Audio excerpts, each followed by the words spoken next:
வணக்கம் மாயம் ஸ்டுடியோஸ் நேயர்களே.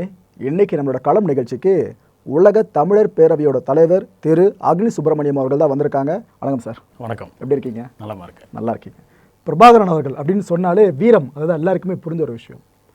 இந்த புலிகள் அமைப்பு அப்படின்றது உலகத்தில் வேறு எந்த இராணுவ அமைப்பு இல்லாத அளவு கட்டமைப்பை கொண்டிருந்தாங்க. ஒவ்வொரு பிரிவும் அந்தளவு ஸ்ட்ராங்காக இருக்கும். ஆட்கள் எண்ணிக்கை குறைவுனாலும் இலங்கை இராணுவத்தை அலற விட்டாங்க அப்படின்னு சொல்லி மிகைப்படுத்தி சொல்லப்படுதா, இல்லை உண்மை அதுதானா? இல்லை உண்மை அதுதான். நீங்கள் 40,000 சிங்கள துருப்புகள் யாழ் கோட்டைக்குள்ளே இருக்காங்க. இவங்க அந்த யாழ் கோட்டை சுற்றி வளைச்சிட்டாங்க. சுற்றி வளைச்சிட்டு உணவுப் பொருட்கள் கூட போக முடியல. ஹெலிகாப்டர் கொண்டாந்து கூட உணவுப் பொருட்கள் கொண்டாந்து போட முடியல. அப்போ இலங்கை அரசு கதறான், இந்த 40,000 பேர் நம்ம காப்பாற்றி ஆகணும், என்ன பண்ணுறதுன்னு சொல்லி இந்திய அரசுகிட்ட கேட்டு, இந்திய அரசு கேட்டுக்கொண்டதுக்கு பின்னர் தான் புலிகளை அலோவ் பண்ணாங்க. அதுலேயும் அந்த உணவுப் பொருட்களை சில சமயம் கிட்டு இருந்த சமயத்தில் அவரே கொடுத்து அனுப்புனார். உணவுப் பொருட்களை, முக்கியமான உணவுப் பொருட்களை அவங்க 2 பேரும் கிண்டல் பண்ணி பேசிக்கிட்டு தான், இந்த சிங்கள இராணுவ அதிகாரிகள் மேலே இருக்கிறவனும் ஒயர்லெஸ் மூலமாக இவங்க 2 பேரும் கிண்டல் பண்ணி பேசிட்டு கூட செய்திகள் இருக்குது. அந்த மாதிரி ஒரு இது கட்டமைப்பு, ஒரு மிகப்பெரிய ஒரு தலைவன், இதுக்கெல்லாம் உரிய அத்தனை தகுதியும் இருக்குங்க. அவரே நம்ம காலகட்டத்தில் அவரை அவருக்கு என்ன பண்ணுமோ அதை நம்ம அத்தனையும் கொடுத்து அவரை தூக்கி வச்சு அவர் ஒரு தலைவனாக நம்ம கொண்டு வந்திருந்தோம்னா நம்மளுக்கு தமிழனுக்கு இன்னும் எத்தனை காலமானாலும் அவர் மறக்கக்கூடாத ஒரு இதாக இருந்திருப்பார். இன்றைக்கி அதை விட்டுடுமே அப்படிங்கிறது, கைவிட்டமேங்கிறது மொத்தமாக கொடுக்காம இல்லைல்ல சார். எம்ஜிஆர் அவர்கள் முதலமைச்சராக இருந்தப்போ பிரபாகரன் அவர்களுக்கு எந்த உதவி பண்ணார் உங்களுக்கு கண்டிப்பாக தெரிஞ்சிருக்கும். நம்மளால் முடிஞ்சாலும் நம்ம பண்ணோம் தமிழகத்தில் இருந்து. ஆனால் இலங்கைக்குள்ளே இருக்கிறவங்க பண்ணாங்களா இல்லையா, அதுதானே கேள்வி. இல்லை இலங்கைக்குள்ளே மட்டும் கிடையாது, உலக அளவில் எல்லா தமிழர்களும் நம்ம சேர்ந்து பண்ணியிருக்கணுங்கிறது. அதில் தமிழ்நாட்டு தமிழர்கள் அவருடைய பங்களிப்பு, தமிழ்நாட்டு தமிழர்கள் நம்பி தானுங்க அவங்க மிகப்பெரிய ஒரு போராட்டத்தை நடந்தாங்க. இன்றைக்கும் காஷ்மீர் இஸ்லாமியர் யாரை நம்பியிருக்கான்னு நினைக்கிறீங்க? பாகிஸ்தான் நம்பியிருக்கான். ஆனால் பாகிஸ்தான், நான் காஷ்மீர் அங்கே இருக்கக்கூடிய முக்கியமான தலைவர்களே சந்திச்சிருக்கேன் காஷ்மீரில்.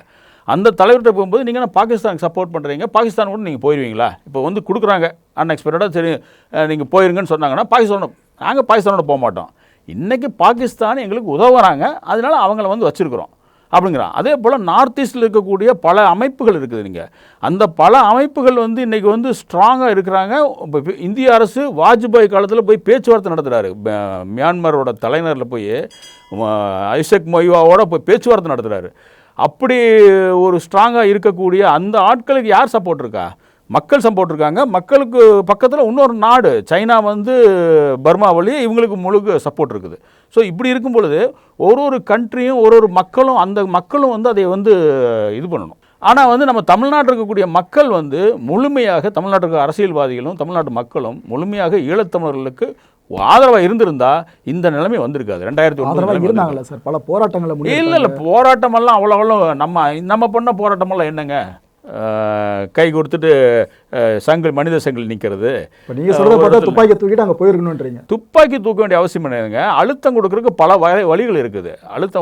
இந்திய அரசுக்கு அழுத்தம் கொடுக்கறதுக்கு இருக்குது, பல வழிகள் இருக்குது. அந்த பல வழிகள் நம்ம பண்ணியிருக்கணும். அது அரசியல்வாதிகள் அதை நீர்த்து போக வச்சாங்க. இங்கே இருக்கிற அரசியல்வாதிகள் பல தமிழக மக்கள் மேலே இல்லை, அரசியல்வாதிகள் மேலே. ஆமாம், அதாவது தமிழக மக்களிடத்திலேயே உண்மையான செய்தியை கொண்டு போகாமல் தடுத்தது அரசியல்வாதிகள் தானே, ஆட்சியாளர்கள். அந்த சமயத்தில் இருந்த ஆட்சியாளர்கள் அது உண்மையிலே கொண்டு போயிருந்தாங்கன்னா இப்போ முத்துக்குமார் போன்ற மிகப்பெரிய தியாகம் பண்ணவனெல்லாம் வந்தானல்ல, அதில் ஓரளவுக்கு அவன் தெரிந்து கொண்டு அவன் இப்படி கொடுத்தால் ஒரு வேளை நம்ம மக்கள் எழுச்சி வருவாங்க அப்படிங்கிறனால அவன்லாம் தன் உயிரையே கொடுத்துட்டு போனான். புரியுது சார், அந்த தியாகம் மறக்க முடியாது. ஆனால் இப்போ இருக்க அரசியல் கலைஞர்கள் எடுத்து பாருங்கள், மேடையில் பேசுகிறப்ப இலங்கை தமிழர்களுக்காக என்ன பண்ணீங்க அப்படின்னு ஒரு தலைவர் கேட்பார். ஆனால் சொல்கிற அவங்க என்ன பண்ணாலும் திருப்பி கேட்டிங்கன்னா கேள்விக்கு பதில் சரியாக வராது. அதே மாதிரி இங்கே இலங்கை உள்நாட்டு போர் விவகாரத்தை வச்சுக்கிட்டு அரசியல் பண்ணப்படுதா இங்கே தமிழக அரசியல் தலைவர்களால்? முக்கியமான விஷயம். கூடவே பிரபாகரன் அவர்கள் பேரை மேடையில் மூச்சுக்கு முன்னாடி தடவை பல பேரை சொல்கிறாங்களே, இது உண்மையிலேயே அவர் மேலே இருக்க அன்பு மரியாதையா, இல்லைனா அவர் பேரை சொன்னாவாச்சும் வாக்கு வங்கி நிரம்பும் அப்படின்ற நம்பிக்கையா? இல்லை இதில் ஓப்பன் தான். இதில் வாக்கு அரசியல்வாதிகள் முதல்ல எடுத்திங்கன்னா, இப்போ பிஸ்னஸ் மேன் எடுத்திங்கன்னா அவனுக்கு என்ன நோக்கம்? ப்ராஃபிட் பண்ணுறது நோக்கம். அரசியல்வாதிகள் எடுத்திங்கன்னா அரசியல்வாதிகளுக்கு ஆட்சியை பிடிக்கணும், அதான் நோக்கம். ஒரு அரசியல் கூட நல்ல அரசியல் இல்லையா? அப்படி கிடையாது. அரசியல்வாதிகள் ஆட்சியை பிடிக்கிறதுக்கு தான் இருக்காங்க. நீங்கள் என்ன தான் சொன்னாலும் அவனோட நோக்கம் தானே. அதுக்காக என்ன வேணாலும் பண்ணக்கூடியவங்க இருப்பாங்க. இப்போ பிரபாகரன் ஐயா தேசிய தலைவர் பிரபாகரனோட பெயரை சொல்கிறாங்கன்னா அதன் மூலமாக ஆட்சி பிடிக்கிறதுக்கான வழிகள் அது கிடைக்குது. ஓட்டு வங்கி ஏதாச்சும் பண்ண முடியுமான்னு பார்க்குறாங்க. அதற்காக பயன்படுத்துகிறாங்களே மேக்ஸிமம் அதான் பயன்படுத்துகிறாங்களே. ஆனால் இது ரொம்ப டெக்னிக்கலாக அது வெளியே தெரியாத அளவுக்கு ரொம்ப கவனமாக ஹேண்டில் பண்ணுறாங்க. அவ்வளோதான், வேற ஒன்றும் இல்லை. இதுக்கு முன்னாடி இதை பண்ணாங்க, இப்பயும் பண்ணுறாங்க. இதுக்கு முன்னாடி பண்ணது அதிகமாக, இப்போ பண்ணுறது அதிகமாக? இல்லை, பிரபாகரன் இருக்கிற வரைக்கும் பல செய்திகள் வெளியே வரவே இல்லைங்க. ஏன்னா அவர் இருக்கிற வரைக்கும் எல்லாமே கண்ட்ரோல்டு இருந்தது. எல்லா நாடுகள்லேயும் அங்கேருந்து என்ன செய்திக்கு போகுதோ அந்த செய்தி அங்கே நடக்கும். இங்கே அங்கேருந்து ஈழத்தில் இருந்து ஒரு செய்தி ஜெர்மனுக்கு போகுதுன்னா, ஜெர்மனில் அந்த தமிழரை பார்க்காதீங்க, அவர் நம்மளுக்கு எதிரானவர் அப்படின்னு சொல்லிட்டாங்கன்னா அந்த ஜெர்மன் ஆஃபீஸ்க்குள்ளே ஏற்ற மாட்டாங்க. சும்மா சிம்பிள் ஒரு இதுதான். ஃப்ரான்ஸில் அவரே இப்போ ஃப்ரான்ஸுக்கு போகிறாரு, சரி நம்ம தான் ஃப்ரான்ஸ் இன்னொரு நாடு வந்துட்டோமே, இங்கே இருக்கிற ஆஃபீஸ்க்கு போய் பார்க்கலாம் அப்படின்னு போனாலும் அங்கேயும் அதே நிலைமை தான் ஆகும், பார்க்க மாட்டாங்க. ஸோ அது ஒரு தலைமையின் கீழே கண்ட்ரோல் அத்தனை இருந்தது, கட்டுப்பாடு உலகம் முழுவதையும் அப்படி கண்ட்ரோலில் வச்சுருந்தாங்க. இப்போ அப்படி இல்லையே. அவர் இல்லைன்னு ஒன்றையே அவன் தடி எடுத்தவன்லாம் தண்டல்கார ஆகிட்டான். என்ன நினச்சாலும் அவன் பேசுகிறான். நான் அப்படி பண்ணேன் இப்படி பண்ணேன்னு இருக்கான். நான்லாம் மலேசியா போயிருக்கணுங்க. மலேசியாவுக்கு கூட மிக முக்கியமான தமிழர்களை பார்த்துருக்கேன். மிக உயர்ந்த அவங்களாம் மலேசியா இதில் பார்த்திங்கன்னா தமிழர்களுக்காக பல இது பண்ணியிருக்காங்க. ஈழத்தமிழர்களுக்காக நிறையா பண்ணியிருக்காங்க. அவர்கள்லாம் கூட இன்னும் நேரடியாக பிரபாகரனோட உட்காந்து ஃபோட்டோவில் எடுத்து வச்சுருக்கவங்க இருக்காங்க. எங்கிட்டே காமிச்சாங்க. அவங்களாம் வெளியே யார்ட்டையும் காமிக்க மாட்டாங்க, எங்கிட்ட காமிச்சிருக்காங்க. அவர்கள்லாம் அமைதியாக இருக்காங்க. அவர்களுடைய பொழப்பை பார்த்துட்டு அவங்க அமைதியாக இருக்காங்க. அடுத்த கட்டத்தை எப்படி நகர்த்துறது அப்படிங்கிற அந்த உதவி மனப்பான்மையோட வெளியே பேரே தெரியாமல் கொண்டு போகிற செய்திகள் எத்தனை பேர் இருக்குது தெரியுங்களா? எத்தனையோ பேர் இருக்காங்க. ஆனால் ஒரு சிலர் சும்மா போய் பார்த்துட்டு வந்தோம் அப்படின்ட்டு அதை வச்சு மிகப்பெரிய அளவில் ஒரு பேனரை க்ரியேட் பண்ணி பெயரை வெளியே கொண்டு வந்து அதற்கு அவளுடைய நோக்கம் என்ன கேட்டால் அரசுகளை பிடிக்கணும். நான் ஓப்பனாக கேட்குறேன். நீங்கள் வெளியில் கூட ரொம்ப போக வேணாம். தமிழக அரசியல் தலைவர்களை முக்கியமானவங்களை எடுத்துக்கிட்டீங்கனாலே உங்களுக்கே புரிய நினைக்கிறேன். நான் பிரபாகரன் அவர்களை நேரில் போய் பார்த்தேன். அங்கே போயிட்டு இத்தனை நாட்கள் நான் இருந்தேன். இந்த துப்பாக்கி பயிற்சியில் எனக்கு கொடுக்கப்பட்டுச்சு. நான் அந்தளவுலாம் பண்ணேன். குறிப்பாக ஆமைக்கறி சம்மந்தமான விஷயம் பயங்கர ட்ரெண்டாக இங்கே பேசப்பட்டு இருந்துச்சு. அவர் ஏன் தான் அதை சொல்கிறேன்னு அவரே நினைக்கிற அளவுக்கு பல பேரும் அதை வச்சு மீன் போடுறது அதெல்லாம் பண்ணிட்டு இருந்தாங்க. இதெல்லாம் உண்மையிலேயே நடக்குமா சார்? இல்லை, நடக்குமா நடக்காதான் நம்ம ஆராய்ச்சி பண்ண வேண்டாங்க. ஏன்னா அவர் 2 பேத்துக்குள்ளே நடந்த ஒரு செய்தி. இல்லை, நான் சொன்னது தமிழக அரசியல் தலைவர்கள் எத்தனை பேர் பிரபாகரன் அவர்கள் நேரில் சந்திச்சிருக்காங்க ஃபஸ்ட்டு? இல்லை, அது எல்லாருமே சொல்ல முடியாதுங்க. ஏன்னா எனக்கே தெரியாமல் இப்போ மலேசியா சொன்னால மலேசியாவில் இருக்கிறவங்கெல்லாம் போய் சந்திச்சிருக்காங்கன்னு அவங்க ஃபோட்டோ காமிக்கும் போது எனக்கு தெரியுது சந்திச்சிருக்காங்கன்னு. அது வரைக்கும் தெரியாது. ஸோ அதுபோல் பல பேர் சந்திக்க ஏற்பாடு பண்ணாங்க. நீங்கள் கடைசி கட்டத்து போருக்கு முன்னாடி அந்த அமைதி பேச்சுவார்த்தை நடந்துட்டு பாருங்க, அப்போல்லாம் நிறைய பேரை கூப்பிட்டாங்க, நிறைய பேர் சந்திச்சிருக்காங்க.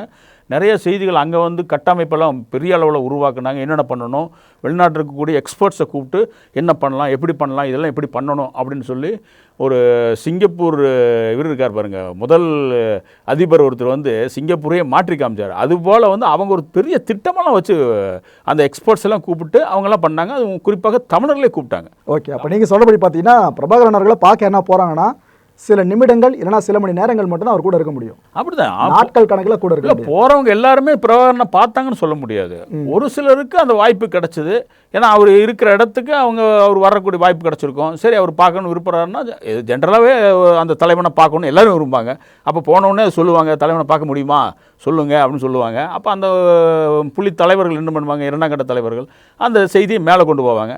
சரி, நம்ம அந்த சமயத்தில் அந்த இடத்துல வந்தோன்னா பார்ப்போம் அப்படின்பாங்க. அந்த மாதிரி வாய்ப்புகள் கிடைச்சா இவங்களுக்கு அந்த மாதிரி ஃபோட்டோ எடுக்கக்கூடிய வாய்ப்புகள் இருக்குது. அவ்வளோதான், மற்றபடி பெரிய இதெல்லாம் இருக்கிற வாய்ப்பு இல்லை. இப்போ போயிட்டு நான் பிரபாகரன் அவர்களை மீட் பண்ணிட்டேன், ஃபோட்டோவும் எடுத்துட்டேன். நான் இப்போ வெளியே நான் இவரை பார்த்துட்டேன்ப்பா, ஃபோட்டோ எடுத்துட்டேன், இவ்வளோ விஷயங்கள் என்கிட்ட சொன்னார், அவ்வளோ விஷயம் நான் திருப்பி சொன்னேன், என்கிட்டே அறிவுரைலாம் கேட்டார், நான் எல்லாத்தையும் அவருக்கு ஷேர் பண்ணேன். இது மாதிரி மிகைப்படுத்தி சொல்லப்படுதுல? இல்லை, இதுதான் நம்மளுக்கு அசிங்கமாக தெரியுதுங்க. இப்போ உண்மையிலேயே பார்த்துட்டு பேசிட்டு வந்தவங்க எல்லாமே அமைதியாக இருந்து அவங்களோட காலத்தை போய்க்கு கொண்டு அடுத்த கட்டத்தை நோக்கி எப்படி நகருதுன்னு பார்த்து கொண்டு இருக்காங்க. இந்த காலத்தில் இவ்வளவு 11 வருடம் கழிச்சும் கூட இன்னும் அதைத்தான் நகர்த்தி கொண்டு இருக்காங்க. எப்படி பண்ணுறது திட்டமிடுறாங்க, இப்படியெல்லாம் பண்ணணும்னு சொல்லி உலக அளவில். ஏன்னா உலக அளவில் பல நாடுகள் சேர்ந்து அளிக்கப்பட்டது ஒரு அப்போ நம்ம அதுக்கு தகுந்த மாதிரி நம்ம யோசிக்கணும் அப்படின்னு சொல்லி அந்த அளவு திட்டமிட்டு நகர்த்துறாங்க. ஆனால் இங்கே இருக்கவங்க இவர்களுடைய சில குறிப்பிட்ட ஒரு நோக்கத்துக்காக அதை மிகைப்படுத்தி பெருசாக காமிச்சு இதெல்லாம் பண்ணுறதுங்கிறது ஏற்புடையாத தெரியுதுல்ல. இது நடக்குது. ஆமாம், நம்ம சமகாலத்தில் அதையும் பார்த்து கொண்டிருக்கிறோம். அது நடந்து கொண்டு தான் இருக்குது. ஆனால் அவங்க சிலர் தமிழுக்காக பண்ணுறேன்னு நினச்சிட்டு இருக்கும்போது நம்ம சரி தமிழுக்காகவும் ஆட்கள் வேணுமே அப்படின்னு சொல்லி நம்ம கொஞ்சம் அமைதியாக இருக்கிறோம். அமைதியா இருக்கீங்க, நடக்கிறதெல்லாம் பார்த்துக்கிட்டு சைலண்டா இருக்கீங்க. ஆமாம் ஆமாம் ஆமாம். ஆனா தப்புன்னு உங்களுக்கு நல்லா தெரியுது. தவறு, ஆமாம், கண்டிப்பாக தவறுன்னு நிறைய விஷயம் தெரியுது. பட் தமிழுக்காக சில குரல்கள் நம்மளுக்கு கேட்கும் பொழுது, ஏன்னா எங்கேயுமே குரலற்ற ஒரு இடத்துல இருக்கிறோம், அங்கே ஒரு குரல் கிடைக்குது. ஒரு ஆற்றுக்குள்ளார அடிச்சுட்டு போகும்போது ஒரு எதை கிடைச்சா போதுன்னு நினைக்கிற அளவுக்கு இருக்கும்போது, இப்போ தமிழ் தேசியம் வந்து ரொம்ப நாளாக பேசி கொண்டு இருக்கிறோம் நம்மெல்லாம். இப்போ வந்து அதோட குரல் வந்து கொஞ்சம் அதிகமாகிட்டு இருக்குது. அப்போ அதிகமாகிற லெவல்ஸில் சமயங்களில் நம்ம வந்து அதை வந்து கொஞ்சம் ஊக்குவிக்கணும் மொழிய, இருக்கவனா அவன் மேலே குறை இவன் மேலே குறைன்னு சொல்லி போயிட்டு இருந்தோம்னா இருக்கிற தமிழ் தேசியம் பேசுகிறவங்களும் விட்டுட்டு போயிருக்கக்கூடாது அப்படிங்கிற ஒரு நோக்கம் தான் எங்களுக்கெல்லாம். அதாவது சுயநலம் கலந்த பொதுநலன். ஆமாம், அதான் எடுத்துக்கணும். அதான். Okay sir. அதுக்கப்புறம் முக்கியமான விஷயம், இந்த ஆமக்கறி சம்மந்தமாக உங்கள்கிட்ட கேட்டே ஆகணும். கிளாரிட்டி உங்கள்கிட்ட நல்லா தெளிவாக கிடைக்கும்னு நினைக்கிறேன். இந்த புலிகள் அமைப்பில் இருந்தவங்கலாம் அந்த காலகட்டத்தில் ஆமைக்கறியை விரும்பி சாப்பிட்ருந்தாங்களா? இல்லை, இது வந்து என்னை கேட்டால் அது தெரியுமுன்னு நான் இதெல்லாம் சொல்ல மாட்டேன். நான் அது இருந்திருக்கலாம். ஒவ்வொரு இடங்களில் ஒரு வகையான உணவு பழக்க வழக்கங்கள் இருக்குது. இப்போ தாய்லாந்துக்கு போனோம்னா தாய்லாந்தில் சில இந்த மீன் வந்து அப்படி முழு மீனை வந்து கொண்டாந்து வைக்கிறதெல்லாம் இருக்குது. அந்த மாதிரி வந்து இருந்திருக்கலாம். ஆனால் அதை வந்து இந்த காலகட்டத்தில் அதை வந்து மிக பெருசாக பேசிட்டு, ஏன்னா அவர்கள் பட்ட துன்பங்களும் அவர்கள் இது பண்ண இதெல்லாம் இருக்குது பாருங்கள், அதெல்லாம் வந்து பேசாமல் அதை கொண்டு போய் நகர்த்தாமல் சும்மா வந்து இந்த விஷயத்தை ஒரு சாதாரண சாப்பிட்டதை வந்து மிகப்படுத்தி பெருசாக பேசி நான் தான் எனக்கு தான் பண்ணாங்க அப்படின்னு பேசுனா இது வந்து ஏற்புடையது இல்லை. இது இந்த காலகட்டத்தில் பேசக்கூடிய செய்தியே கிடையாது. இது வந்து ஒரு சுதந்திரம் அடைஞ்ச ஒரு ஈழம் இருந்திருக்கணும். அந்த சமயத்தில் வந்து பேசினோம்னாலும் கூட ஒரு ஆமாம் அப்போ பண்ணியிருந்தாரா அப்படின்லாம் ஒரு ஆச்சரியமாக கேட்க முடியும். அங்கேயே 11 ஆண்டுகளாக அப்படியே மொத்தமாக அழிக்கப்பட்டு 1.5 லட்சம் தமிழர்கள் அழிக்கப்பட்டு அடுத்த கட்டத்தை நோக்கி நகர முடியாமல் இன்னும் வெளிநாட்டில் இருக்கக்கூடிய தமிழர்கள் இன்னும் போய் அங்கே உட்கார முடியாத லெவலில் இருக்கும்பொழுது, இன்னும் அந்த யாழ்ப்பாணத்துக்குள்ளே பகுதியில் பார்த்தீங்கன்னா வடக்கு போனீங்கன்னா நீங்கள் வந்து எந்த ஒரு டெவலப்மெண்ட்டுமே கிடையாது. அதற்கான ஒரு முயற்சியும் பண்ணாமல் சும்மா நான் அதை கறி சாப்பிட்டேன் அதை சாப்பிட்டேன் இதை சாப்பிட்டேனுங்க, அதில் வந்து நம்ம ஏற்புடையது கிடையாது. அது தேவையில்லைங்கிறது. அது நீங்கள் சாப்பிட்டீங்களா உண்மையாக இருக்கலாம், நம்ம வந்து அது இல்லை அப்படின்னு சொல்ல மாட்டல, இருக்கலாம். ஆனால் இந்த காலகட்டத்தில் அதை சொல்ல வேண்டிய நேரம் இது சரியில்லை. இப்போ பண்ண வேண்டிய அவசியம் கிடையாது. நீங்கள் ஈழத்திற்காக போராடுறீங்கன்னா ஈழத்தில் ஒரு சுதந்திரத்தை பெற்று தந்துட்டு நீங்கள் அப்புறம் நீங்கள் பேசுங்க. அதான் எங்களுக்கு வேண்டியது. எங்கே எப்போ எதை பேசணுமோ அதை பேசணும், அதை பேசணும். Okay sir. சார், எந்த ஒரு மனுஷன் இருந்தாலும் அவன் எந்த ஒரு அமைப்பில் இருந்தாலும் சரி, அவனுக்குன்னு தனிப்பட்ட ஆசாபாசங்கள் இருக்கும். இப்போ எவ்வளோ நல்லவனாக இருந்தாலும் சிகரெட் பிடிக்கிறத பழக்கமாக வச்சுருப்பான், இல்லைனா மது குடிக்கிறத பழக்கமாக வச்சுருப்பான். ஆனால் நாங்கள் கேள்விப்பட்ட ஒரு விஷயம், புலிகள் அமைப்பில் இருந்த ஒருத்தர் கூட மது குடிக்கிற பழக்கமும் புகைப்பிடிக்கிற பழக்கமும் இல்லைன்னு கேள்விப்பட்டிருக்கோம். உண்மையா சார்? அது 100க்கு 100 உண்மை. அப்படிங்களா? அத்தனை பேர் இந்த பழக்கத்தை இல்லாமல் இருப்பாங்க? கண்டிப்பாக. எனக்கு தெரிஞ்ச அளவுக்கு வெளிநாட்டில் இருக்கக்கூடிய பல நண்பர்களை, ஈழ நண்பர்களை பார்த்துருக்கேன், ஈழ அமைப்பில் இருந்தவங்களே பார்த்துருக்கேன். அவர்களுக்கு வந்து அந்த முதல்ல கிடையாது. புலிகள் அமைப்பு விட்டு வெளியே வந்தவங்க வந்து அந்த மாதிரி பழக்கங்களை ஏற்படுத்திக்கிட்டாங்க. வெளிநாட்டில் இருக்கிறவங்க அவருடைய அந்த குளிர்கால சூழலை பொறுத்து, இப்போ ஃப்ரான்ஸ் இருக்கக்கூடியவங்க சிலர்லாம் வந்து புலிகள் அமைப்பில் இருந்தவங்க எனக்கு தொடர்பில் இருக்காங்க. ஒரு 6 வருஷத்துக்கு முன்னாடி 10 வருஷத்துக்கு முன்னாடி புலிகள் அமைப்பிலிருந்து அதுக்கு முன்னாடி 2009க்கு முன்னாடி வந்து வெளியே வந்தவங்க இருக்காங்க. இப்போ அவர்கள்லாம் வந்து சிலர்லாம் யூஸ் பண்ணுறாங்க, நான் பார்த்தேன். அப்போ கேட்டப்போ, இல்லை அங்கே இருக்கும்போது நாங்களாம் யூஸ் பண்ணல, இங்கே வெளியே வந்து எங்களோட நாட்டோட சூழல் வந்துருச்சு, குளிர்காலம், அப்போ வந்து நான் குடும்பமெல்லாம் ஆயிடுச்சு, அப்போ வந்து நாங்கள் எங்களுக்கு தேவைப்படுது அப்படின்னு சொல்லி அந்த மாதிரி வந்து பழக்கம் பண்ணியிருக்காங்க ஒழிய, புலிகள் அமைப்புக்குள்ளே இருந்தவங்க வந்து இது வரைக்கும் அவங்க யூஸ் பண்ணுறது கிடையாது. இன்னும் சொல்லப்போனால் நானே ஒரு எடுத்துக்காட்டு. எனக்கு அந்த பழக்கங்கள் கிடையாது, 2 பழக்கமே கிடையாது. புகைப்பிடிக்கிற பழக்கம் கிடையாது, இதுவும் கிடையாது. எனக்கு சூழல் 1000 சூழல் இங்கே இருந்தாலும் நம்ம வந்து அதை விருப்பப்படலை. எப்போ வந்து புலிகள் அமைப்பில் வந்து அதை தடை பண்ணாங்களோ அப்போ இருந்து அதை வந்து நம்ம அதை கடைப்பிடிச்சிட்டு வரோம். இதை மட்டும் இல்லை, இதை மட்டும் இல்லை, நானே வந்து 83 அதுக்கு பின்னாடி சமயங்கள்லேயே இப்போ புலிகள் அமைப்பிலிருந்து நிறைய பேர் இங்கே வந்து தங்கியிருப்பாங்க அங்கங்கே வீடுகளில். நான் அந்த வீடுகளுக்கு போகிறது உண்டு. போய் பார்க்கும் பொழுது நீங்கள் பார்த்தீங்கன்னா கை இப்படி வச்சு படுத்திருப்பாங்க, தலைகாணியும் கூட இருக்காது, தலையானையும் கூட வைக்க மாட்டாங்க, இப்படி வச்சு அவங்க படுத்திருப்பாங்க. நான் வேணா தலைகாணி கொண்டு தரட்டானா? ஆனால் வேண்டாண்ணா, என் தலைவரை இப்படி தான் நான் படுப்பார். நான் சும்மா அந்த சமயங்களில் சும்மா கிண்டல் பண்ணுவான், தலைவர் அங்கே உட்காந்துருக்காரு, உங்கள் எப்படி நீங்கள் கண்டுபிடிக்கும், என் தலைவன் இப்படி தானே இருப்பான். அவ்வளோ உறுதியாக அவன் பேசுவான்.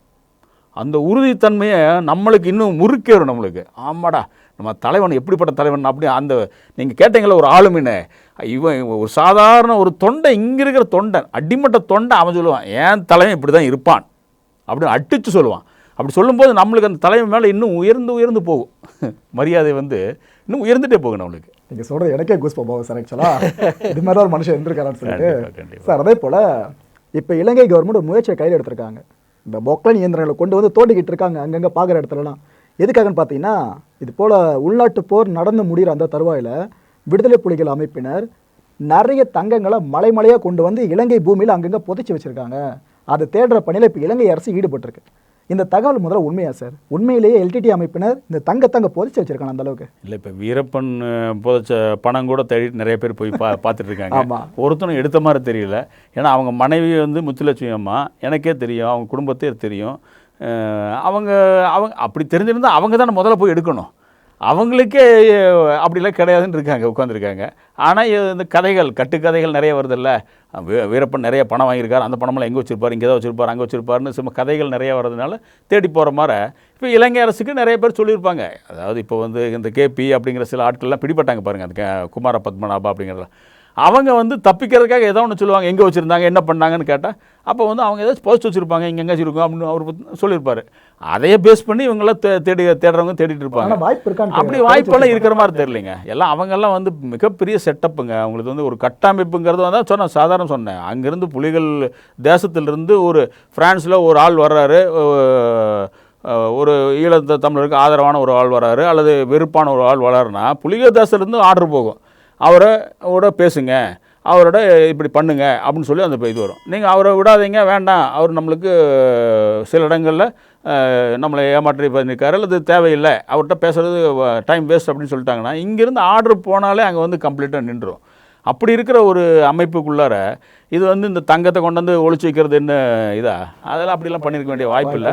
ஆனால் வெளிநாடுகளில் இருக்கக்கூடிய பல தலைவர்கள்கிட்ட அந்த பணமெல்லாம் போய் இருக்குது. ஆனால் இப்போ இருக்கக்கூடிய அந்த புலிகள் அமைப்பில் தலைமை இல்லாதனால என்னாச்சுன்னா அதெல்லாம் வந்து பிரிஞ்சு போய் எல்லாமே ஒரு சிதைவுண்டு கிடக்குது. அதெல்லாம் ஒன்று சேரணுங்கிறது தான் மிகப்பெரிய இதாக இருக்குது நம்மளுக்கெல்லாம். ஆக்சுவலாக அதுவே மிகப்பெரிய விஷயமா பார்க்கப்படும் சர்வதேசங்களில். நான் இந்த விஷயத்தை ஈஸியாக கடந்து போயிடுவேன் சார். ஆனால் என்னன்னு பார்த்தீங்கன்னா இலங்கை கவர்மெண்ட்டே உள்ள களமிறங்கியிருக்காங்க. நீதிபதியை அந்த குழுவுக்கு தலைமையாக இருக்க சொல்லியிருக்காங்க. அவர் முன்னாடி தான் குடியை தோண்டணும் மூடணும்னு சொல்லிட்டு இவ்வளோ தூரம் பண்ணியிருக்காங்க. ஒரு அரசு சும்மா தாண்டோனி தனவர் முடிவு எடுத்துருக்க மாட்டாங்க. அப்போ இங்கே தான் அந்த சந்தேகம் நல்லா வலுக்குது, உண்மையிலேயே தங்க புதையில் இருக்குமான்னு சொல்லிட்டு. இப்போ நீங்கள் இலங்கை ஈழத்தமிழர்கள் ஆதரவாளர்களாக இல்லாமல் நீங்கள் பொதுப்படையான ஆடியன்ஸாக சொல்லுங்களேன். இல்லை, பொதுப்படையாக இருந்தால் நான் என்ன சொல்லுவேன்னா இலங்கை அரசு இப்போ பண்ணுறது நல்லதுன்னு சொல்லுவேன், அவன் தோண்டுட்டுன்னு சொல்லுவேன், எல்லா இடங்களையும் தோண்டுங்கம்பேன். ஏன்னா பல இடங்கள்லாம் இவன் பல படுகொலைகள் பண்ணி எல்லாம் புதைச்சி வச்சுருக்கானுங்க அந்த காலத்தில். இப்போ அந்த எலும்புக்கூடுகள் கிடைக்கிறதுக்கான வாய்ப்புகள் கிடைக்கும். அது நீதிபதி முன்னாடி பண்ணான்னா அது வரட்டும். அப்போ வந்து ஒரு கொஸ்டின் வரும், இது எப்போ நடந்த படுகொலைகள், இது எப்போ நடந்த படுகொலைகள் வரட்டுமே. அந்த மாதிரி இது எடுக்கட்டுமே. அவனுக்கு பணமெல்லாம் கிடைக்க போகிறதில்ல, தங்கம் கிடைக்க போகிறதில்ல. ஆனால் இந்த மாதிரி செய்திகள் வரும் பொழுது இப்படி பண்ணான்னா அது வந்து நிறைய விஷயம் நம்மளுக்கு தெரியும். இன்னும் வந்து நீங்கள் இவ்வளோமாச்சு 11 வருஷமாச்சு, சில இடங்களுக்கு இன்னும் வந்து ஈழத்திலே சொல்கிறேன், நம்ம வந்து போக முடியாது. சாதாரண அங்கே இருக்கிற ஈழ மக்களும் கூட போக முடியாது, நம்மளும் போக முடியாது. இப்போ சாலைங்கிற ஒரு இடம் இருக்குங்க, பொக்கனை அப்படிங்கிற இடத்துல எல்லாம் கொஞ்சம் போனோம்னா அந்த பகுதி போய் சாலைங்கிற ஒரு இடம் இருக்குது. இந்த சாலைங்கிற பகுதியெல்லாம் போனீங்கன்னா இன்னும் வந்து இராணுவம் தான் அந்த இடத்துல ஒரு கிட்டத்தட்ட ஒரு 10 கிலோமீட்டர் கடற்கரை போகிறது ஒரு ரூட். அது ஒரு 10 கிலோமீட்டருக்கு யாருமே அங்கே வெட்ட வெளியாக இருக்கும், யாருமே போக முடியாது உள்ளுக்குள்ளார. அது ஏன்னு கேட்டோம்னா புலிகள் வந்து அங்கே வந்து இது வச்சுருந்தாங்க, கன்னி வெடிகள் வச்சுருக்காங்க அப்படிங்கிற மாதிரி மறைச்சி வச்சுருக்கான். ஆனால் அந்த இடத்துல இன்னும் போக முடியாத லெவலில் வச்சுருக்கான். இது வந்து நான் போயிருந்தப்போ அந்த சாலைக்கு நான் போயிருந்தேன். நான் என்னை வந்து கடல் ஆராய்ச்சியாளர் இவர் வந்திருக்காரு அப்படின்னு சொல்லிட்டு, அது இலங்கை இவங்களோட வடமாகாண அரச இதாக இருந்ததுனால வாகனம் இருந்ததுனால அதனால் என் கூட வந்தவர் ஒரு சிங்களம் தெரிஞ்ச ஒரு தமிழர், அவர் வந்து மாகாண உறுப்பினர். அப்போ அவர் சொல்லிட்டார், இவர் வந்து கடல் ஆராய்ச்சிக்கார் வந்திருக்காருன்னு சொல்லி அங்கே இருக்கிற இராணுவ செக் போஸ்ட் இருக்குங்க, ஒவ்வொரு பாயிண்ட் இருக்குது, ஒவ்வொரு கிலோமீட்டருக்கு ஒரு பாயிண்ட்டு பெரிய டவர் போட்டு இன்னும் அங்கே பார்த்து கொண்டு இருக்கிறான். இன்னுமே நம்ம வந்து இலங்கை இருக்கக்கூடிய தமிழர்கள் முழு சுதந்திரமாக இருக்காங்க அப்படிங்கிறது வந்து அங்கேயே தெரிஞ்சிச்சு. அப்படிலாம் கிடையாது, எல்லாம் செக் பாயிண்ட் இருக்குது, அங்கே நீங்கள் போகவே முடியாது. அது நாங்கள் வந்து என்னை வந்து இவர் சிங்களம் தெரிந்த அந்த தமிழ் வடமாகாண உறுப்பினர் வந்து எங்களுடைய ஒரு பொய் சொல்லி என்னை கூட்டிகிட்டு போனார் உள்ளுக்குள்ளார. வாங்க அங்கே, அதான் வந்து புலிகளோட கடற்படையோட தலைமையகமாக அங்கே இருந்தது. ஸோ அதை பார்க்குறக்காக என்னை கூப்பிட்டு போனாங்க. அப்போ தான் சொல்கிறாங்க, நாங்களே இப்போ தான் வர்றோம், வடமாகாண உறுப்பினர்களே நாங்கள் தான் உங்கள் பேரை வச்சு நாங்கள் உள்ளுக்குள்ளே வந்தோம். அது 2 பேரும் சொல்கிறாங்க, இது வரைக்கும் நாங்களே வந்ததில்லை இந்த பக்கம், எங்களே அலோவ் பண்ண மாட்டாங்க, இது ஒரு காரணமாக வச்சுட்டு நாங்கள் வந்துட்டோம் அப்படின்னு சொல்லிட்டு என்னை கூப்பிட்டு போனாங்க. அப்பா, இதுவே தலை சுத்தது கேட்குறதுக்கு. ஆக்சுவலாக சார் அதே போல் ஒரு விஷயம் கேள்விப்பட்டோம், எங்களை பொறுத்தவரைக்கும் மித்து தான் நினைக்கிறோம், அது உங்கள் வாயிலேருந்து கன்ஃபார்ம் பண்ண நினைக்கிறேன். அந்த போரினப்போ இறந்து போனவங்கள சடலங்கள் இருக்குல்ல சார், இதுவாக இருக்கட்டும், அரசுக்கு யாராவது தொந்தரவு அதிகமாக கொடுக்குறவங்களா இருக்கட்டும், இவங்களெல்லாம் கொண்டு போய் சுறாக்களுக்கு இரையாக்குவாங்க, இலங்கை அரசில் அப்போ இருந்தவங்க, அது ஒரு ராணுவ தரப்பில் இருந்தவங்க, எதுக்குன்னு தனியாக சுறாமீன்களை வளர்த்துட்டு இருந்தாங்க, அது இதுன்னு சொல்லி ஒரு தகவல் தான் வந்து செவி வழி தகவல் மட்டும்தான். இது உண்மையா? இல்லை, அது போல் நடந்துருக்கு வாய்ப்பு இருக்குது. ஏன்னா சாகக்கூடிய மனிதர்களே எங்கே கொண்டே போடுவாங்க, ஏதோ இடத்துல மறுபடியும் புதைச்சி வச்சா பாருங்கள், இப்போ சொல்கிற மாதிரி நீங்கள் போய் குழி ஒன்றா தெரிஞ்சிருவோம். இந்த மாதிரி தெரியாமல் இருக்கிறதுக்கு ஒரு மொத்தமாக மறைக்கிறதுக்கான வாய்ப்புகள் இந்த மாதிரி இருக்குது. ஆனால் நான் சொல்கிறேன், இன்னும் வந்து முள்ளிவாய்க்கால் ஏரியாலேயே நீங்கள் வந்து முழுமையாக இன்னும் வந்து அங்கே க்ளீன் பண்ணல. அங்கே போனால் பழைய அந்த 2009 வந்து மக்கள் வந்து சாதாரண சூட்கேஸு, கண்ணாடி, பிளேட்டு, டம்ளரு. நான் போயிருந்தப்போ எனக்கு வெளிநாடுகளில் போனோன்னா அந்த நாட்டோட முக்கியமான ஒரு இது ஏதாச்சும் நிகழ்ச்சி இருந்ததுன்னா அதை வந்து நான் வாங்கிட்டு வருவேன், விலைக்கு வாங்கிட்டு வருவேன். அது ஒரு நினைவு வச்சு இதாக இருக்கட்டும் அப்படின்னு சொல்லி, அல்லது அங்கே இருக்க தமிழர்கள் எனக்கு கொடுப்பாங்க. ஆனால் இப்போ ஈழம் போனப்போ எனக்கு கிடச்சது தெரியுங்களா, அந்த முள்ளிவாய்க்காலில் கிடச்ச டம்ளரு, ஒடுங்கி இருக்கிற டம்ளர் எல்லாம் இன்னும் கிடக்குது, ரோட்டு அந்த இது மேலே கிடக்குது. அந்த மண்ணை தோண்டினோம்னா துணிகள் அப்படியே சூட்கேஸ் வந்து மேலே பார்த்தீங்கன்னா வெள்ளை வெள்ளையர்னு இருக்கும், இது இருக்கும். அப்படி போட்டு அந்த சூட்கேஸ் எடுத்திங்கன்னா உள்ளுக்குள்ளே இருக்கிற துணிகள் கலர் இன்னும் போகலை. 11 வருஷமாச்சு, இன்னும் கலர்லாம் போகலை. அப்படி இப்படி கலர் உள்ளுக்குள்ளே இருக்குது. மேலே பார்த்தீங்கன்னா மழையும் வெயிலும் பட்டு வெள்ளை வெள்ளையர்னு இருக்கும். எல்லாம் பிஞ்சு போய் கிடக்கும், நஞ்சு போய் கிடக்கும். அது எடுத்து இப்படி பார்த்தீங்கன்னா நான் அது புகைப்படம்லாம் எடுத்துகிட்டு வந்திருக்கேன். அந்த மாதிரி இதெல்லாம் அதுபோல தான் கிடைக்கிறதுக்கு வாய்ப்பு இருக்குள்ளே. இது வந்து இந்த மாதிரி இது வாய்ப்பு இருக்குது. பட் வந்து நம்ம வந்து அது நேரடியாக எனக்கு அந்த செய்தி தெரியாதனால நம்ம வந்து உறுதிப்படுத்த முடியல. இருக்கலாம் இருக்கலாம் இருக்கலாம். ஆமாம், கன்ஃபார்மாக இருந்துச்சு சொல்ல முடியாது. ஆமாம் ஆமாம். Okay sir. அப்புறம் முக்கியமான ஒரு விஷயம் சார், இந்த தமிழ் படங்களில் ஒன்று இடத்துல பார்த்தீங்கன்னா, அதாவது இலங்கை தமிழர்கள் மேலே அதிகமாக ஆர்வம் கொண்டிருந்த இயக்குநர்கள் எடுத்த படங்களில் ஒரு சில டயலாக்ஸ் வரும். இது போல் பிரபாகரன் அவர்களை கொன்னது துரோகிகள் தான், ஒரு தலைவனை ஒரு இயக்கத்தை வீழ்த்துறதுக்கு கிட்டத்தட்ட 7க்கும் மேற்பட்ட நாட்டு தலைவர்கள் ஒன்று திரண்டாங்க, அதுதான் ஒரு அவளையே 7ஆம் அறிவு அப்படின்ற படத்துலேயே சூரியர்கள் டயலாக பேசுவாப்புல ஒரு கட்டத்தில், துரோகத்தால் தான் வீழ்த்தப்பட்டோன்னு சொல்லிட்டு. இது உண்மையா? இந்த விடுதலை புலிகள் இயக்கம் அப்படின்றது துரோகத்தால் தான் வீழ்த்தப்பட்டுச்சா? துரோகத்தால் தான், இதில் வந்து எந்த சந்தேகமும் கிடையாது. இது வந்து அன்றைக்கு இருந்த இது வந்து காங்கிரஸ் ஆட்சியாளர் தான் இங்கே இருந்தாங்க. சோனியா காந்தியோட பேக்கிங்கில் அவர் தானே தலைவர். மன்மோகன் சிங் பிரைம் மினிஸ்டர் இருந்தாலும் இவங்க சொல்கிறதா நடந்துட்டு இருந்தது. அப்போது அந்த காங்கிரஸ் அவங்களோட குடும்பத்தில் ஒருத்தர் அழிக்கப்பட்டோன்னா அவங்க வந்து மிகப்பெரிய அளவில் ஒரு வஞ்சகம் வச்சுருந்தாங்க. என்ன தான் வெளியே வந்து இல்லை நாங்கள் மன்னிச்சிட்டோம் அப்படின்லாம் சொல்கிறாங்களே ஒழிய அந்த மன்னிப்புக்கூடிய இதெல்லாம் கிடையாது. அதெல்லாம் வந்து நம்ம ஏற்றுக்கொள்ள முடியாது. ஆனால் அவர்கள் காலகட்டத்தில் இந்த ஈழத்தை வந்து பிரபாகரனை, குறிப்பாக பிரபாகரன் தலைமையில் பிரபாகரனும் இருக்கக்கூடாதுன்னு நினச்சி தான் வந்து அதை முடித்தது. சார் ஓகே, இந்திய அரசை விட்டலாம் சார். இப்போது இந்தியா சைனா இந்த 2 கவர்மெண்ட்டை தவிர்த்து வேறு எதனா அந்நிய கவர்மெண்ட் உள்ளே வந்துச்சா? இல்லை, உள்ளே வர்றதுன்னா வந்து அதற்கு எல்லா உதவியிலையும் நீங்கள் முதன்மையாக பிரைமரி யார் இருந்தாங்கன்னு மட்டும்னா இந்தியா தான் இருந்தது. எல்லாம் இந்தியா தான் வர வச்சுது எல்லாத்தையும். நீங்கள் உலக நாடுகளில் வந்து என்னாச்சுன்னா இந்த ட்வின் டவர் அடித்ததுலேருந்து அமெரிக்காவோட போக்கு கொஞ்சம் மாறுச்சு. இருக்கக்கூடிய யார் எல்லாம் அந்த ஆயுதம் தாங்கிய போராளி குழுக்களை எல்லாமே தடை செஞ்சாங்க நிறைய இடத்துல. ஆமாம், தடை செஞ்சாங்க. அந்த தடை செய்யும் பொழுது புலிகள் அமைப்பை தடை செய்கிறதுக்கு மிக முக்கியமான ஒரு அழுத்தம் கொடுத்தது வந்து இந்தியா. அதை இங்கிருந்து அழுத்தம் கொடுத்து நீங்கள் தடை செய்யுங்க அப்படின்னு சொல்லி கொடுத்தாங்க. அது எல்லாமே காங்கிரஸ் காலகட்டங்களில் அந்த காலகட்டங்களில் அவன் வந்து ரொம்ப ஈழத்தில் இருக்கக்கூடிய நம்ம எப்படி வரக்கூடாது அப்படின்ட்டு அதோட நோக்கத்தோடையே செஞ்சது தான். அதனால் வந்து அங்கே தடை பண்ணாங்க. அதுக்கு பின்னாடி 57 கண்ட்ரியில் தடை பண்ணாங்க. அப்போ வந்து இன்னொன்று என்னன்னா, நீங்கள் வந்து ஆயுதம் தயாரிக்கக்கூடிய நாடுகளில் எல்லாமே ஆயுதம் தயாரித்து வச்சு என்ன பண்ணுவான்? விற்கணுமில்ல, விற்கிறதுக்கு ஆள் கிடைக்கணுமில்ல. அப்போ வந்து எவனாச்சும் ஆள் கிடைச்சானு விற்றுடுவான். அவனுக்கு அதுபோல் இலங்கை அரசு வந்து இது பண்ணுச்சு, நாங்கள் வாங்குகிறோம் அப்படின்னு சொல்லி. இந்திய அரசுக்கிட்ட கனரக ஆயுதங்கள் பெருசாக கொடுக்க முடியாது, ஏன்னா நம்ம தமிழர்கள் சத்தம் போடுவோம். அதனால் என்ன பண்ணிட்டான், அவன் டைவர்ட் பண்ணி விட்டான். நீங்கள் சோனியா காந்தியோட குடும்பம் என்னது, ஆயுதம் தானே அவங்கள தயாரிப்ப, அவங்களோட ஆயுதம் தரகர் தானே அவங்க. இட்டாலி பேஸில் சொல்கிறீங்க? ஆமாம் ஆமாம், ஆயுதம் தரகர் தான் அவங்க வந்து ஆண்டர்சன்கிற அந்த ஒரு ஆளை தப்பிக்க வச்சதும் அவங்க தானே, அந்த குரூப்புக்கு தானே. இப்போ வரைக்கும் நிரூபிக்கப்படலை சார். அது இல்லை பேசப்பட்டு இருக்கு, அவ்வளோதான் பேசப்பட்டு இருக்குது. அந்த அவன் நிறைய விஷயம் வந்து நம்மளுக்கு வந்து ஆதாரபூர்வமாக இருக்குது. பட் வந்து அதெல்லாம் வெளியே வராமல் தடுக்கப்படுது. எல்லா செய்திகளும் தடுக்கப்படுது. இங்கே அரங்கேற்றப்பட்டது, இங்கே தான் அரங்கேற்றப்பட்டது. இதுதான் பிரைமரி. எங்கே பிரைம் இடம் எங்கே இருந்துன்னு கேட்டால் இந்தியாவில் இருந்து தான் அத்தனை நடந்தது. இந்தியாவில் இருக்கக்கூடிய ஆயுதங்களை நீ அந்த நாட்டில் வாங்கிக்கோ, இந்த நாட்டில் வாங்கிக்கோன்னு சொல்லி அதற்குரிய எல்லா கட்டமைப்பு இவங்ககிட்ட இருக்குங்க. சரி சார், அப்போ இது சார்ந்து கேட்குறேன். நளினி அவர்களை விடுவிக்கணும். அவங்க மட்டும் இல்லை, அந்த 7 விடுதலை இப்போ வரைக்கும் பெரிய பேசு பொருளாக இருக்குது. சரி, ஆட்சி மாறினதுக்கப்புறம் ஏதாவது மாற்றம் நடக்கும் பார்த்தா இப்போ வரைக்கும் பெருசாக நடந்த மாதிரி தெரியல. நளினி அவர்களும் அந்த குறிப்பிட்ட 7 இருக்காங்களே, இவங்க இப்போ இருக்க விடுதலையாகாமல் இருக்காங்கன்னா அதுக்கு என்ன காரணம் உண்மையிலேயே? இல்லை, என்ன காரணம்னா இது வந்து அரசியல் ரீதியாக வந்து இப்போ பிஜேபி அரசும் சரி, பிஜேபி அரசுக்கும் இந்த ராஜீவ்காந்தி படுகொலைக்கும் சம்மந்தம் கிடையாது.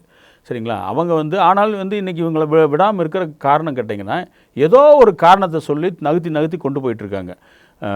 அது அரசியல் ரீதியாக ஏதாச்சும் மக்களிடத்தில் இது வந்து நமக்கு கெட்ட பேர் உண்டாயிருமோ அப்படிங்கிற ஒரு காரணம் தான். ஓட்டு, அதாவது எப்படி வந்து அரசியல் கட்சிகளுக்கு நல்ல பேர் தான் சார் கிடைக்கும் உங்களுக்கு, அப்படி கிடைக்காது. அது வந்து குறிப்பிட்ட ஆளுக்கு மட்டும்தான் நீங்கள் நல்ல பேர் கிடைக்கும், நல்ல பேர் கிடைக்கலாம் அப்படி நினச்சிட்டு இருக்காங்க. நல்ல பேர் கிடைக்கலாம், குறிப்பிட்ட ஆளுக்கு மட்டும்தான் நல்ல பேர் கிடைக்கும், ஆனால் பெரும்பான்மையானவங்க இதை எதிர்த்துருவாங்களோ அப்படின்ட்டு ஒரு அச்சம் இருக்குது.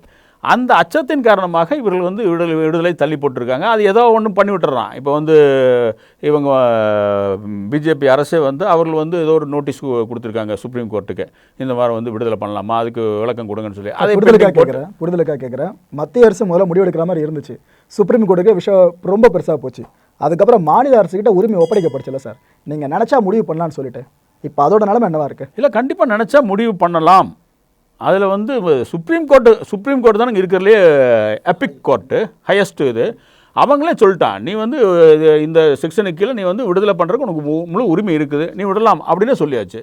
அப்போ இவர்கள் வந்து இங்கே இருக்கக்கூடிய ஆட்சியாளர்கள் என்ன பண்ணுறான், அவனும் அச்சப்படுறான், ஏதாச்சும் பண்ணால் நம்ம சிக்கலாம் மாட்டிக்குவோம் அப்படின்ட்டு உடனே வந்து கவர்னருக்கு அனுப்பி வைக்கிறான். கவர்னர் என்ன பண்ணுறாரு, அவரு தப்பிக்கிறதுக்கு ஜனாதிபதிக்கு அனுப்புறாரு முதல்ல இருந்து. அதான் இப்படி மாற்றி ஏதோ ஒன்று நடந்து கொண்டே இருக்குது இல்லையா. இன்னும் வந்து இந்த நீங்கள் ஜெயின் கமிஷன் சொன்ன இதோ, அதுக்கடுத்தது இன்னொரு அமைப்பு போட்டாங்க, அந்த இது சொன்ன இதோ, அதெல்லாம் இன்னும் வந்து முடிவு பெறலையல்ல. இன்னும் வந்து MDMAங்கிற ஒரு அமைப்பு இன்னும் இருக்குல்ல, மல்டி டிசிப்ளினரி மானிட்டரிங் கமிட்டி அப்படின்ட்டு.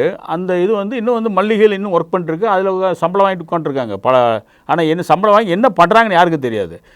வருஷக்கணக்கில் உட்காந்துருக்காங்க, 11 வருஷத்துக்கு மேலே ஆச்சு. ராஜீவ்காந்தி இதிலேருந்து இப்போது இது போட்டதுலேருந்து உட்காந்துருக்காங்க அந்த கமிட்டி. அப்போது என்னாச்சு, இப்போ இது வரைக்குமே சம்பளம் வாங்கிட்டு உட்காந்துருக்கான். அவனோட என்ன தான் ராஜீவ்காந்தியோட வெளிநாட்டு கான்ஸ்பிரசியில் என்னென்னு கண்டுபிடிக்கிறது அவங்க வேலை. இது வரைக்கும் என்ன பண்ணியிருக்காங்கன்னு ஒரு ஒயிட் பேப்பர் இதுவும் கூட வர கிடையாது. ஆனால் சம்பளம் கொடுத்து பெரிய ஒரு IPS ஆஃபீஸெல்லாம் உட்காந்து அங்கே வேலை செஞ்சுட்ருக்காங்க. என்ன பண்ணுறாங்கன்னு யாருக்கும் தெரியாது. சார், இப்போ தமிழர்கள் இருக்காங்களே இலங்கையில், உலக தமிழர்களை விட்டுருங்க, இலங்கையை பற்றி மட்டும் பேசுவோம். அங்கே இருக்க தமிழர்கள் வாழ்வாதாரம் இப்போ எப்படி இருக்குது? இல்லை, ரொம்ப மோசமாக தான் இருக்குது. நான் நேரில் போய் பார்த்துட்டு வந்தனால சொல்கிறேன், ரொம்ப மோசமாக தான் இருக்குது. ஆனால் பல ஈழத்தமிழர்களுடைய அவங்களோட சகோதரர்களோ அல்லது அவங்க குடும்பமோ வந்து அவங்க வந்து வெளிநாடுகளில் போய் சம்பாரித்து அங்கேருந்து அனுப்பக்கூடிய பணத்தை வச்சுக்கிட்டு இவங்க ஓரளவுக்கு கொஞ்சம் இருக்காங்களொழிய, மற்றபடி அவங்களுக்கு வந்து தொழில்துறையிலையோ அல்லது வேறு எந்த துறையுமே கிடையாதுங்க. ஒன்லி விவசாயம் மட்டும் இருக்குங்க அங்கே. அதுக்கு அடுத்தது வந்து மீன்பிடி தொழில்களும் அங்கே இருக்குது. இதுதான் முக்கியமாக சொல்ல முடியும் மொழியே, வேறு எந்த தொழிற்சாலையும் கிடையாது அங்கே. எல்லா தொழிற்சாலையும் வந்து அவன் மத்திய அரசோட அனுமதியோடு தான் உள்ளுக்குள்ளே வர முடியும். அதாவது நான் சொல்கிறது வந்து இலங்கை மத்திய அரசோட இது உள்ளதும் வர முடியும். அவனே அங்கேயே பிளாக் பண்ணிடுவான். நீங்கள் எந்த தொழிற்சாலைக்கும் பர்மிஷன் கொடுக்கறது கிடையாது, எதுவுமே பண்ணுறது கிடையாது. நீங்கள் விக்னேஸ்வரன் ஐயாவோட நான் போய் பேசும்போது அதான் சொன்னார், நாங்கள் வந்து முதலமைச்சர்னு உட்காந்துருக்கொள்ளையே எங்கள் கைகள் முழுக்க கட்டப்பட்டிருக்குது, எதுவுமே நாங்கள் ஒரு சுயாதீனமாக நாங்கள் எந்த முடிவும் பண்ண முடியாது, நாங்கள் எதுவுமே செய்ய முடியாது, அப்படி ஒரு லெவலில் நாங்கள் உட்காந்துருக்குறோம்.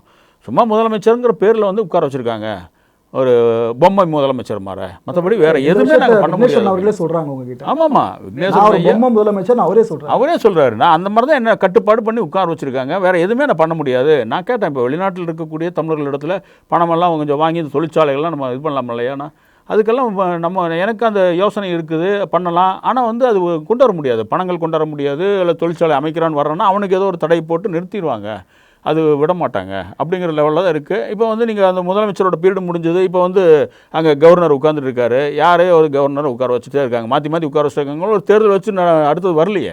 ஓகே சார், நீங்கள் சொல்கிறபடி பார்த்தீங்கன்னா என்னோட ரிலேட்டிவ்ஸ் ஃபாரின் போயிட்டானா ஓகே, எனக்கு பேக்கப் இருக்குது, எனக்கு கஷ்டப்படுறப்ப காசு நான் அவங்ககிட்ட தான் வாங்கிக்கலாம்.